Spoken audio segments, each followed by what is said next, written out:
Segundo bloque de Noticiero Central. Ustedes saben y conocen a Fundación Colsecor porque todos los meses presentamos el reporte de precios que ellos realizan comparando el valor de los productos en Ciudad de Buenos Aires con el interior del país. Pero hoy es otro el tema que nos convoca, porque además de eso, ellos realizan anualmente, y este es el tercer año consecutivo que llevan adelante, una medición de calidad de vida en pueblos y ciudades argentinas. Y por eso estamos en comunicación con Alberto Calvo, que es el responsable de Relaciones Institucionales de Fundación Colsecor. Alberto, ¿cómo va? Gracias por atendernos. Hola, ¿qué tal, Fabiola? ¿Cómo estás? Muy bien, queriendo saber algunos detalles para menuzar, ¿no? Porque hablamos del bienestar en la vida cotidiana, de la satisfacción de las personas, digo, ¿están conformes o no con el lugar donde viven? Contanos un poquito cómo se realiza este estudio y cuáles son los principales tópicos. Bueno, en términos generales, esta es la medición de calidad de vida número 3, la hicimos en el 2020, primer año de la pandemia, 2021, segundo año de este momento excepcional, crítico que hemos atravesado, y este 2022, que todavía nos cuesta definirlo como el año de la pospandemia. Sí tenemos claro que es un año de regreso pleno, diríamos, a la presencialidad con las distintas actividades de la ciudadanía. Todavía persiste claramente la contagiosidad respecto al COVID, pero hay una consideración de un tiempo que es distinto claramente al que teníamos, al que vivíamos en el 2020 y en el 2021.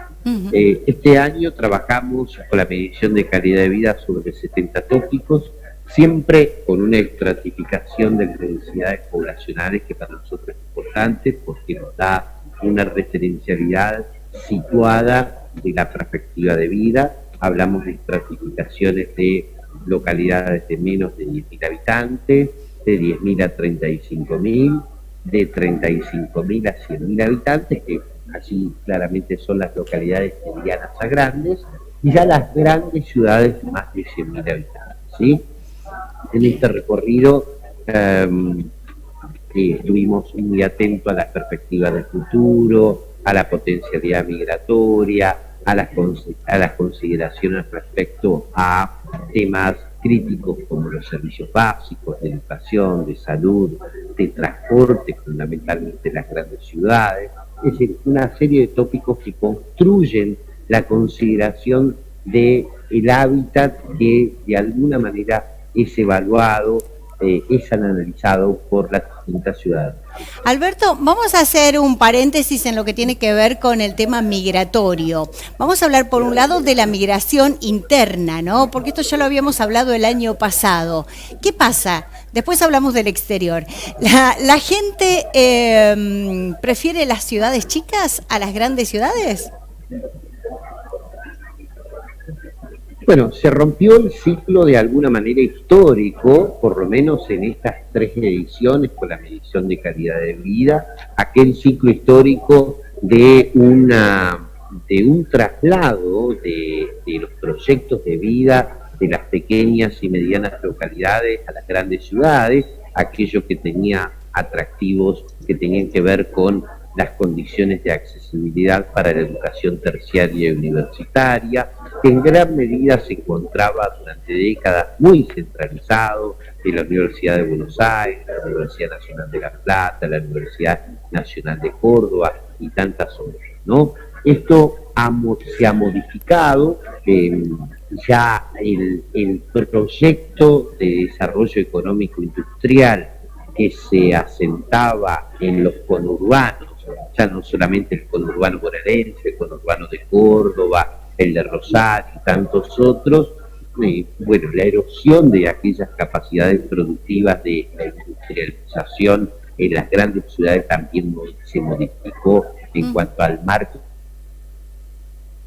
de expectativas, y con la pandemia hay una revisión de esas conductas y hay de alguna manera una consideración de aquellos habitantes de las grandes ciudades vivir en lugares más tranquilos, donde hay un menor estrés, una mayor posibilidad de vinculación ciudadana y de participación del espacio comunitario, de mejores condiciones de accesibilidad, por ejemplo, de la educación pública, de la educación primaria y secundaria para los hijos.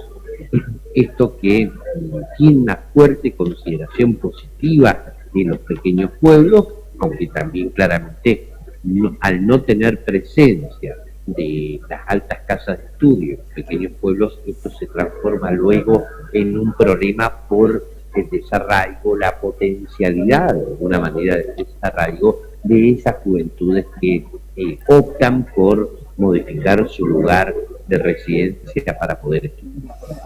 Bien. También se ha modificado, y este es un elemento importante, que la educación virtual ha crecido notablemente. También otro elemento crítico de las pequeñas localidades, que era los accesos a las infraestructuras de salud, que estaba no en una proximidad, sino en una distancia, comienza a visorar claramente la ciudadanía que la telemedicina es un servicio probable de accesibilidad, de cercanía, del que antes no se disponía y se comenzó a experimentar. Todo este combo de razones, de alguna manera, es el que constituye las bases de esta modificación de potencialidad migratoria de las grandes ciudades hacia los pueblos pequeños y medianos de la República Argentina. Alberto, hablabas de desarraigo. ¿Y qué pasa con la gente que se quiere ir del país? Porque leía que 8 de cada 10 jóvenes están considerando, a través del estudio de ustedes, irse de Argentina. Sí, 8 de cada 10, un hallazgo, yo diría, estadístico triste, Fabiola, porque estamos hablando de una falta de perspectiva de futuro, una caída del optimismo de las juventudes entre 15 y 24 años, pero además te diría que esto es extendido también, no en las mismas dimensiones de 8 de cada 10 jóvenes, pero sí extendido a generaciones hasta los 40 años fuertemente, ¿sí? De hecho, del total de los participantes de esta medición de calidad de vida, el 52% manifestó de tener las condiciones de posibilidad de migrar de Argentina. Es decir, que estamos hablando de 1 de cada 2 argentinos, el 52% lo repito, de tener condiciones de posibilidad, optaría por vivir en otro lugar en el mundo y no en Argentina. Este dato yo creo que es un dato también que nos pone en alerta, con expectativas realmente crecientes de observación para ver si se puede modificar por lo menos el marco de expectativas para que efectivamente cambie esta consideración pública del hábitat que trasciende a todas las especialidades, trasciende ya a todas las generaciones, y esto es ya uno de las dos. Hubo un dato que también me llamó la atención y que yo lo relacionaría, ¿no?, con esta intención de irse, ¿no? Y tiene que ver con el optimismo, porque leía que un 63% de los encuestados manifestaron sentirse optimistas, pero en los jóvenes, justamente en esa franja que dicen que se irían del país, esa cifra descendió, o sea, son menos optimistas que los mayores, ¿no? Son menos optimistas, también hay que destacar algo, ¿no? Que parece un matiz de diferenciación, pero que considero que es importante. Los estados emocionales no aparecen de la manera crítica que aparecían en el 2021. Es decir, estamos un poquito menos estresados, un poquito menos preocupados. No es un cambio importante, significativo, pero hay, de alguna manera, en los estados emocionales hay una tendencia hacia la baja respecto a un 2021 que consideremos que en la mitad del 2021 todavía no estaba resuelto el proceso proceso de vacunación. Había una enorme incertidumbre respecto a cómo transitar la salida de la pandemia, ¿sí? Por lo menos en términos de vacunación.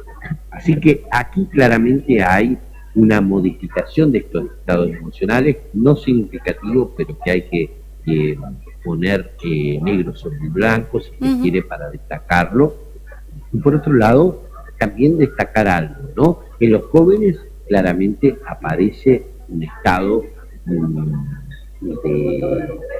yo diría, crítico, que hay que observar de cerca, donde manifiestan sentir mucha depresión. Prácticamente estamos hablando de más del 25% de los jóvenes entre 15 y 24 años manifestar sentir depresión. Este es un dato que lo debemos tener latente para estar atentos y para efectivamente poder seguir de cerca este comportamiento. Y anualmente ustedes incorporan algún tema de actualidad, ¿no? Dentro de lo que es el estudio y la investigación. Y este año fue la inflación. ¿Cuáles son las principales respuestas que tienen que ver con este tema? ¿Qué opina la gente? ¿Cómo se siente? Porque la verdad es que hoy por hoy seguridad e inflación es lo que más preocupa, ¿no? Bueno, las expectativas de inflación fue uno de los módulos que este año decidimos incorporar por la afectación claramente que tiene la inflación en la Argentina, la erosión de los poderes adquisitivos que sucede claramente con la descompensación entre ingresos y gastos corrientes y la escalada inflacionaria no solo en alimentos, sino también en otros aspectos del desarrollo económico, de la accesibilidad, por ejemplo, a los servicios. Y en este punto observamos algunos datos destacados. El 10% de los argentinos manifestó ya adoptar conductas de compra colectiva para el acceso a los bienes, por lo menos de la canasta básica de alimentos, pero también a otros elementos de la economía. Es decir, que hay una organización solidaria, de proximidad entre vecinos, por afinidad, por lazos afectivos, por ser familia, para resolver la accesibilidad de manera más conjunta, más robusta, para tener precios más módicos que en este caso permitan la resolución de la necesidad básica, por ejemplo, de... Este es un elemento importante. El otro elemento, yo diría destacado, es que prácticamente el 15% de los argentinos y argentinas manifestó tener un retraso considerable en la resolución de las obligaciones impositivas. Y esto también habla de una dificultad creciente en este punto, porque esto tiene que ver también con los presupuestos de las políticas públicas del Estado. Por supuesto que este informe es muchísimo más amplio, pero queríamos tener una aproximación a esta radiografía de la calidad de vida de los argentinos. Así que muchísimas gracias, Alberto, por este contacto.